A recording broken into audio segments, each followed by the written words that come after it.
আল্লাহু মুহাম্মাদুর রাসূলুল্লাহ। প্রিয় নবীজির কাছে নিয়ে আবু জাহেল শুরু করব না। প্রিয় নবীজির কাছে নিয়ে আবু জাহেল শুরু করব না।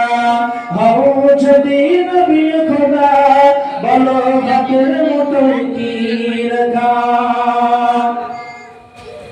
আবু জাহেল আল্লাহর নবীর কাছে গিয়ে বলছে যে তুমি যদি সত্যিকারের নবী হও তাহলে আমার হাতের মুঠোয় কি রাখা। প্রিয় নবীর কাছে গিয়ে আবু জাহেল শুরু করলো বলা, হও যদি নবী খোদা বলো হাতের মুঠোয় কি রাখা।